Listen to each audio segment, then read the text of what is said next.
Fala pessoal, aqui é o professor Juan Vilhena e nós vamos dar continuidade à nossa aula sobre espelhos esféricos.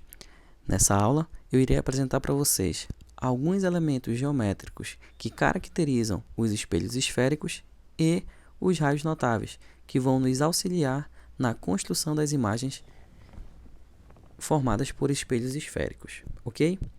Então vamos lá. O primeiro elemento que eu vou apresentar para vocês é o centro de curvatura de um espelho esférico, representado pela letra C. O centro de curvatura de um espelho esférico, ele coincide com o centro da esfera que deu origem ao espelho. O centro de curvatura do espelho esférico coincide com o centro da esfera que deu origem a esse espelho esférico. Outro elemento geométrico é o vértice. Podemos entender da seguinte forma: o vértice ele divide o espelho esférico bem ao meio. O vértice é como se fosse o polo da calota esférica, ok? Tem uma reta que passa pelo centro de curvatura e pelo vértice, que a gente vai tomar ela como referência. E essa reta vai ser denominada eixo principal. A reta, que é denominada eixo principal, ela passa tanto pelo centro de curvatura quanto pelo vértice do espelho. Toda esfera tem um raio. Como o espelho é esférico, que nós estamos estudando, nós também vamos dizer que o espelho tem um raio. Nós vamos denominar esse raio de curvatura. O raio de curvatura tem o mesmo comprimento do raio da esfera que deu origem ao espelho esférico. E o terceiro ponto, que eu acredito que seja o mais importante, é o que nós mais vamos dar atenção, é o foco. Por enquanto, você só precisa saber que o foco ele divide os raios de curvatura em duas partes iguais. Então, a gente pode afirmar que a distância do vértice até o foco, que nós vamos chamar de distância focal, é metade do raio de curvatura, ok? Raios notáveis.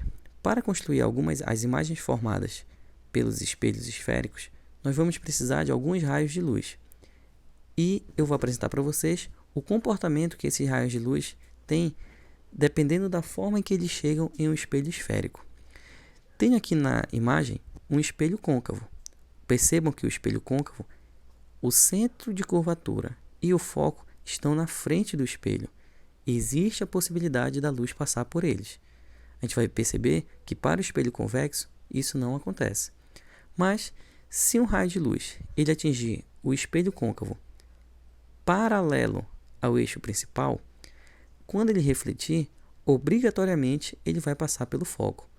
Então a gente pode afirmar que todo raio de luz que incide no espelho esférico côncavo paralelo ao eixo principal é refletido passando pelo foco. Todo raio de luz, não existe exceção. Então a gente pode perceber que se chegar aqui na imagem 4 raios de luz, todos paralelos ao eixo principal, todos eles vão refletir passando pelo foco.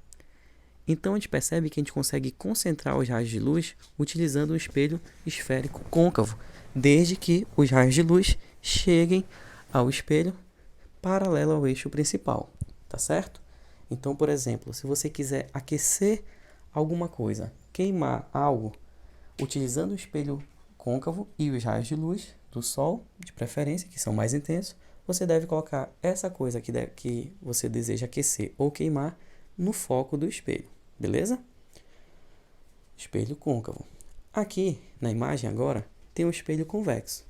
Se por um acaso o raio de luz atingir paralelo ao eixo principal, não existe a possibilidade do raio de luz passar pelo foco, pois o foco e o centro de curvatura estão atrás do espelho, e o espelho ele funciona com a reflexão. Nesse caso, o raio de luz ele vai refletir de uma forma que o prolongamento desse raio refletido vai passar pelo foco. Então podemos escrever que todo raio de luz que incide no espelho esférico convexo paralelo ao eixo principal é refletido de forma que seu prolongamento passa pelo foco. Não existe a possibilidade do raio de luz que atingiu um espelho convexo passar pelo foco, mesmo que ele chegue paralelo ao eixo principal, uma vez que o foco e o centro de curvatura estão atrás do espelho. Um terceiro raio notável a gente vai utilizar o princípio da reversibilidade dos raios luminosos, que nós já estudamos. Se o raio de luz faz o caminho em um sentido, ele percorre o mesmo caminho no sentido contrário. Então, tenho aqui um espelho côncavo. O raio de luz passou pelo foco. Lembre-se, se chega paralelo, reflete passando pelo foco. Já que o raio de luz agora está passando pelo foco, ele vai refletir paralelo ao eixo principal. Então, podemos escrever: todo raio de luz que incide no espelho esférico côncavo, passando pelo foco, é refletido paralelo ao eixo principal. Mas, Juan, e se por um acaso o raio de luz atingir o espelho de uma forma que o prolongamento dele vai passar pelo foco? Bem, nesses casos, para o espelho convexo, o raio de luz também vai refletir paralelo ao eixo principal. Então, podemos escrever: todo raio de luz que incide no espelho esférico convexo, de forma que seu prolongamento passa pelo foco, é refletido paralelo ao eixo principal. Mais um raio notável é quando o raio de luz passa pelo centro de curvatura. Nesse caso, galera, quando o raio de luz passa pelo centro de curvatura, ele reflete pelo mesmo caminho. Lembra das leis da reflexão? O ângulo de incidência sempre vai ser igual ao ângulo de reflexão. Nesse caso, quando o raio de luz passa pelo centro de curvatura, o ângulo de incidência que ele faz com a normal a esse espelho é zero. Então, ele volta pelo mesmo caminho. Então, podemos escrever que todo raio de luz que incide no espelho esférico côncavo, passando pelo centro de curvatura, é refletido sobre si mesmo. Juan, isso é para um espelho côncavo. E se fosse para um espelho convexo? Tem como o raio de luz passar pelo centro de curvatura? Não, não tem. Por quê? Porque ele está atrás do espelho. Mas, se ele atingir o espelho convexo, se o raio de luz atingir o espelho convexo de uma forma que o prolongamento passa pelo centro de curvatura, ele vai refletir sobre si mesmo. Então, todo raio de luz que incide no espelho esférico convexo, de forma que seu prolongamento passa pelo centro de curvatura, é refletido sobre si mesmo. Ok? E o último raio de luz que nós vamos apresentar, tanto para o espelho côncavo quanto para o espelho convexo, é a situação em que o feixe de luz, o raio de luz, atinge o vértice do espelho. Nesse caso, galerinha, quando o feixe de luz atinge o vértice do espelho, ele é refletido simetricamente ao eixo principal. Ou seja, se o ângulo entre o raio de luz e o eixo principal é 45 graus, o ângulo entre o raio de luz refletido e o eixo principal também vai ser 45 graus. Podemos escrever então: todo raio de luz que incide no vértice de um espelho esférico, côncavo ou convexo, é refletido simetricamente em relação ao eixo principal.